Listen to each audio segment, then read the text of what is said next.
Thank you so much for having me here again, guys. So, in this occasion, I'm going to explain to you about presupposition and entailment in pragmatics. So, first of all, before we jump to the definition of presupposition, I'm going to show you guys what we're going to talk forward in this video. We're going to talk about presupposition, types of presupposition, and entailment. In short, presupposition is something the speaker assumes to be an utterance. And we're going to talk various types of presupposition, and then the entailment is something that logically follows from what is asserted in the utterance. Presupposition is something the speaker assumes to be the case prior to making an utterance. Let me give you an example for this topic. So here is an example of how do we know about presupposition. Alif's brother, Kia, ate three chocolate bars.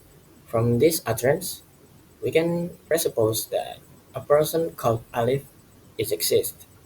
He has a brother named Kia. He has only one brother and he likes sweets. Another term that can be associated with the preposition is the constancy under negation. This simply means that presupposition of a statement remains constant even when the statement is negated. I also have an example about this term. Tom regrets that he ate all three chocolate bars before dinner. Tom doesn't regret that he ate all three chocolate bars before dinner. So the presupposition for this both of utterance is Tom ate three chocolate bars before dinner. Next, there are six types of presupposition.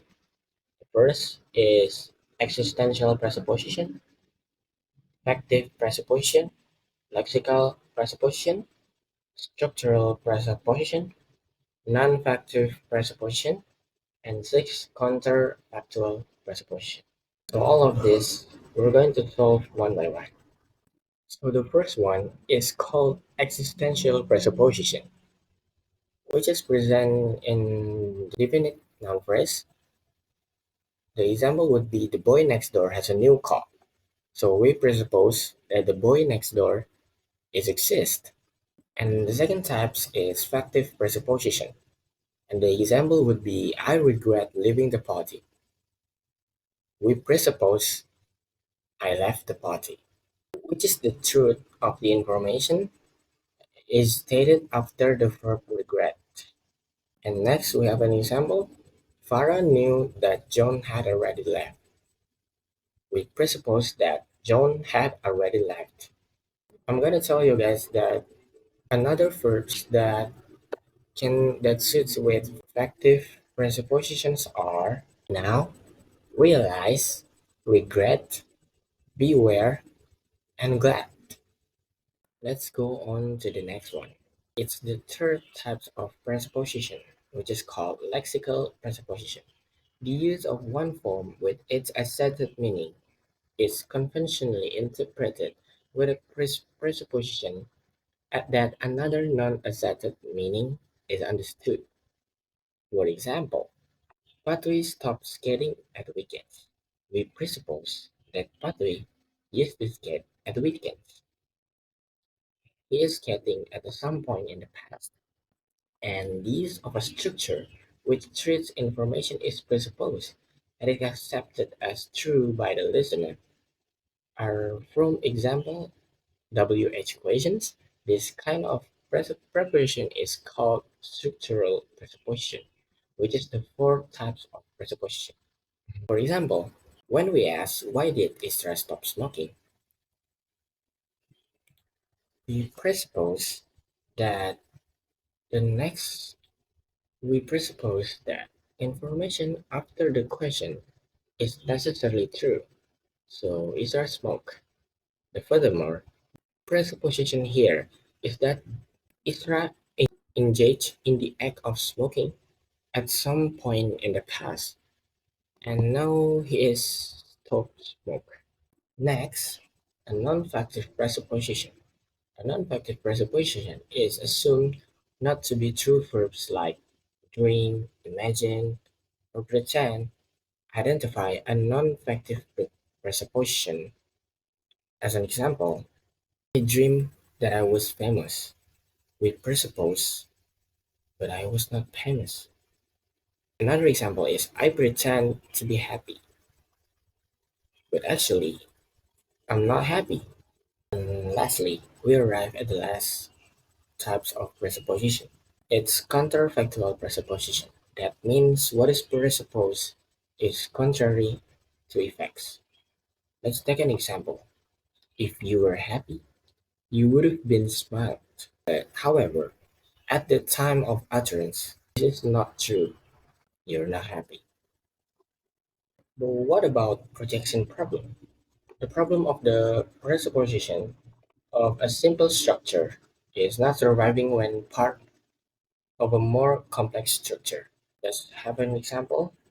Original presupposition: John and his wife used to work as a doctor.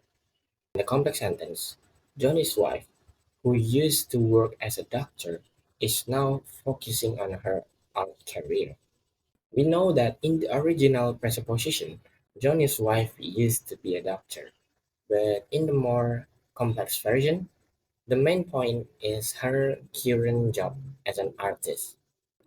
The fact that she used to be a doctor might not clearly stated in the more complex sentence. So that's the projection problem. And we jump to the last, entailment. I'm gonna explain to you in brief that entailment is a concept that refers to a specific kind of relationship between two sentences. More specifically, entailment means that if one sentence is true, then another sentence would also have to be true. The second sentence would be entailed by the first sentence. Let's have an example that we have a two statement. It's a statement A and B. Statement A, utterance is I will turn 28 this year. Statement B, I'm currently living. This is the example of entailment because the truth of statement A requires the truth of statement B. It's true because if I'm not currently living, then I cannot mention the age, and therefore I will not turn 28 this year. The truth of the truth of statement A requires the truth of statement B, and this is the very definition of entailments. I think that's all from me. Thank you so much for your attention. Thank you so much for watching. See you again, and wassalamualaikum warahmatullahi wabarakatuh.